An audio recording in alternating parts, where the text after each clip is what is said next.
Bonjour à tous et bienvenue sur Jardistream comme chaque dimanche. Aujourd'hui, je vous propose deux sujets. Le premier sujet, c'est la récolte des tomates dans ma serre. J'appelle ça les tomates aériennes. On va faire également la récolte des chouchous parce que ça y est, c'est le moment de récolter les chouchous. Et dans un deuxième temps, je vais vous parler d'engrais verts. On reviendra sur qu'est-ce que c'est les engrais verts, comment bien les utiliser, pourquoi les utiliser. Je vais vous expliquer tout ça après la récolte de tomates. On va essayer de vous offrir une récolte exceptionnelle et je vous propose en plus une petite session ASMR. Écoutez ça.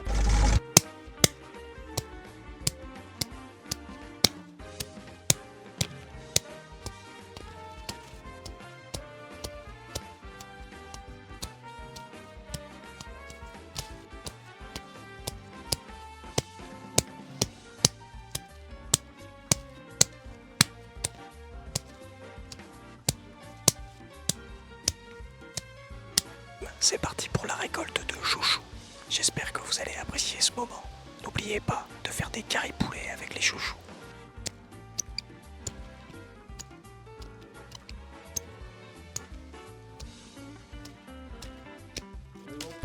Voilà, on vient de faire la récolte des tomates et ça y est, on est en plein été. Du coup, toutes les semaines, on va pouvoir se récolter comme ça des tomates au fur et à mesure. Là, on en voit qu'il y a encore plein de vertes comme ça. Elles vont être vraiment costauds. Franchement, on a un beau petit coin de tomates aériennes. Ça va être vraiment sympa à suivre dans les prochaines semaines.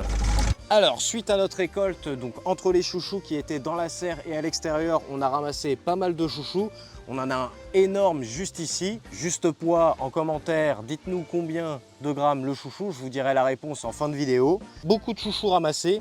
Et puis ici, on a une belle cagette de tomates. Donc j'espère pouvoir récolter plusieurs cagettes de tomates comme ça. Après, je vous avoue, les tomates en extérieur, elles ont quasiment rien donné chez moi. J'ai beaucoup trop souffert du mildiou, mais heureusement que j'ai la serre pour produire ces tomates. À coup sûr, ça marche à chaque année. Faites des tomates, c'est génial. Maintenant qu'on a fait les récoltes de la serre, des tomates et des chouchous, je vais vous faire un petit point sur le jardin puisque ça commence vraiment à devenir une belle jungle. C'est assez sympa. Je voulais juste cette semaine vous faire profiter de ces belles images et de vous encourager à cultiver en verticalité puisque c'est vraiment émerveillant. Ça améliore vraiment l'esthétique du jardin à cultiver en verticalité avec des plantes de partout. On dirait un petit labyrinthe. Regardez ça, je me prends des feuilles, des chouchous dans tous les sens, c'est juste super agréable à vivre. Au milieu de tous ces légumes, on a plein de fleurs, on a les tournesols qu'on a plantés un petit peu tard, mais bientôt fleurir, hein. On a celui-ci qui est assez beau, voilà. La menthe ici est en fin de floraison, elle attire toujours autant d'insectes différents, c'est vraiment génial. Voilà, dans notre parterre de capucines, les capucines elles se placent très bien et ça nous fait plein de graines de capucines qu'on peut ramasser pour les ressemer comme ça va être génial. On va foutre des capucines partout. Ce que je voulais vous montrer ici, c'est que la pastèque elle arrive à pousser malgré que la capucine elle soit présente. Les deux en fait s'assemblent et puis ça permet de faire vraiment de la diversité. On se croit dans une petite jungle et mine de rien en extérieur j'ai des petites pastèques. Alors je sais pas si ça arrivera au bout parce que ça me paraît un peu tard, mais le plant de pastèque en tout cas en lui-même est assez grand puisqu'il s'étale sur 2 lignes. Et puis voilà, que vous dire de plus Aujourd'hui, je voulais vous parler spécifiquement d'engrais verts. C'est quoi les engrais verts? C'est des végétaux qui sont cultivés et après ils sont fauchés pour tout simplement améliorer le sol. Par exemple, ici, c'est de la facélie que j'ai semée. C'est une plante très intéressante. Déjà, elle est très mellifère. Elle va fleurir pendant plusieurs semaines et elle va attirer de nombreux insectes, dont les abeilles. Deuxièmement, c'est une plante qui va produire pas mal de biomasse. Troisième point, la facélie, avec ses petites racines, elle va non seulement permettre de décompacter le sol, mais en plus, elle va permettre à certains minéraux du sol de remonter à la surface pour être présents pour l'année prochaine. C'est une excellente alternative à utiliser en fin de culture. Semée de mars à septembre, la facélie cumule plusieurs avantages. Elle pousse rapidement, elle résiste au gel, elle produit beaucoup de biomasse, elle limite les mauvaises herbes. Alors, après pour la mise en place, plusieurs techniques. Soit vous dépaillez votre zone, vous semez les engrais verts, vous attendez que ça germe et puis après, pas de souci. Mais sinon, si vous voulez encore moins vous prendre la tête, il y a des graines d'engrais verts qui germent très bien, comme ça, directement lancées à même le sol. C'est le cas de la facélie, mais c'est également le cas de la Moutarde. La moutarde, elle est très intéressante, surtout en sol argileux. Avec sa racine pivotante, elle va permettre de décompacter vraiment les sols argileux. Et la moutarde, elle est également mellifère. Elle peut se semer une grande partie de l'année, en général d'avril à septembre. Mais vous pouvez quand même la semer en octobre, ça marche quand même. Après, on n'est pas en octobre. Bon. La moutarde, du coup, c'est vraiment très facile de la semer. Plutôt que de ne rien avoir cet hiver, et ben là, je vais semer un petit peu de moutarde. Alors regardez, les graines de moutarde, hein, c'est tout petit, hein, c'est comme ça. Et donc là, la moutarde, vraiment, moi je me prends pas la tête. Il y a plein d'années où j'ai semé ma moutarde comme ça. Alors vous la semez plutôt fin août et vraiment en septembre, c'est là où elle va vraiment germer très facilement. Avec les pluies d'orage, en fait, pas besoin d'arroser et de se casser la tête. Et là vraiment, hop, on balance des petites poignées comme ça, un peu partout. Et puis vous allez voir que d'ici quelques semaines, on aura plein de moutarde. C'est intéressant de faire un mélange d'engrais verts. Il y a plein d'engrais verts qui se complètent. Ici, je vais faire moutarde facélie, mais on peut très bien faire une association qui est assez connue. C'est le seigle avec la veste d'hiver. La veste d'hiver, c'est une petite plante qui va s'enrouler, qui va faire des vrilles et elle est assez intéressante à utiliser avec le seigle. Le seigle qui est une plante qui monte assez haut. Les deux s'associent bien. Vous avez plein d'engrais différents qui existent. Vous avez du sarrasin, vous avez du seigle, vous avez de la moutarde, vous avez de la facélie. Il y a vraiment plein d'engrais qui existent. Alors plein de façons différentes de l'acheter, hein. Soit vous l'achetez directement en gros sac et puis par exemple là, c'est un mélange de seigle et puis de veste d'hiver qui va pouvoir quand même germer en surface.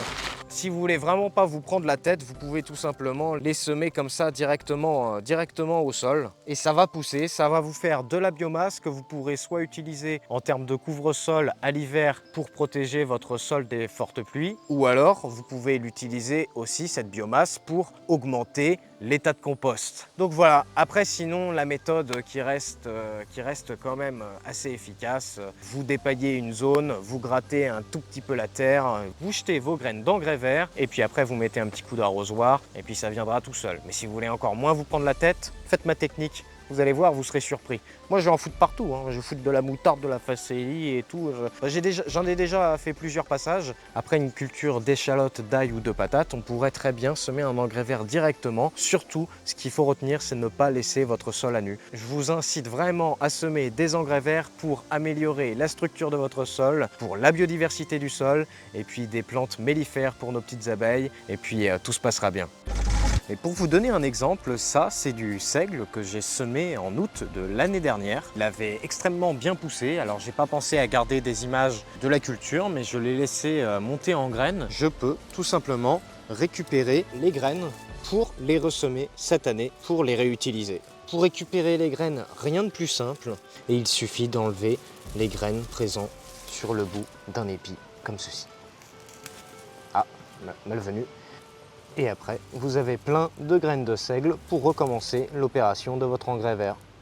Voilà ce que j'ai pu ramasser en tout cas en graines de seigle, juste avec cette petite zone là, vous voyez, il n'y en avait plus beaucoup qui étaient là, mais c'est vraiment assez facile à ramasser. Là j'ai ramassé un petit bol, et là il y a un peu de pluie, il y a un peu un temps orageux, donc je vais en profiter pour aller les semer et puis vous montrer un exemple de semis de seigle. Allez, c'est parti! Donc là par exemple, on est sur une fin de culture de betterave et il y a pas mal d'espace, donc j'en profite.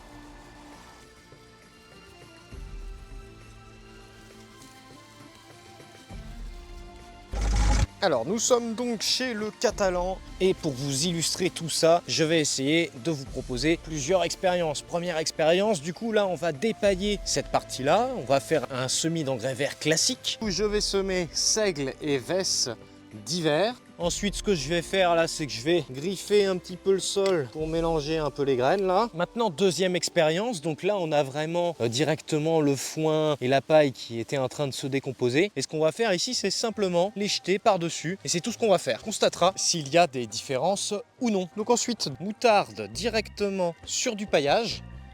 Après avoir semé les graines de moutarde, je passe à une partie du coup que j'ai dépaillée, mais il reste un petit peu de paillage, mais on va dire voilà, c'est assez grossier, vous voyez. Et là on va passer à la facélie. Pour finir notre test, je vais mettre de la facélie directement dans cette zone qui est complètement paillée.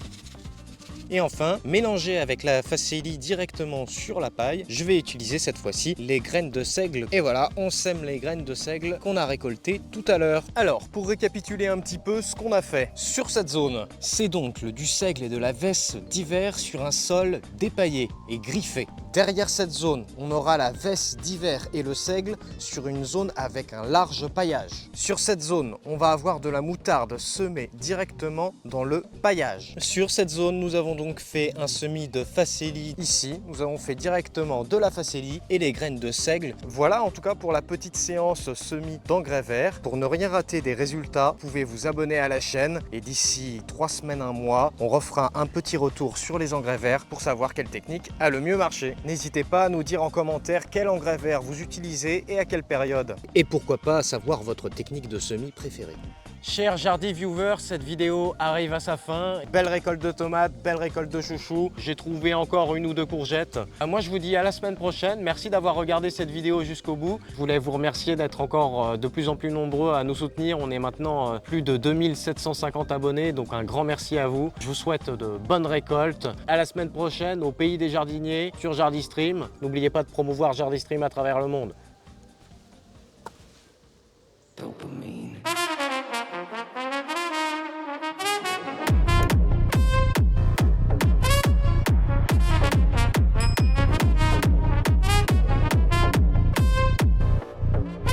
Abonne-toi pour plus de contenu fun et éducatif.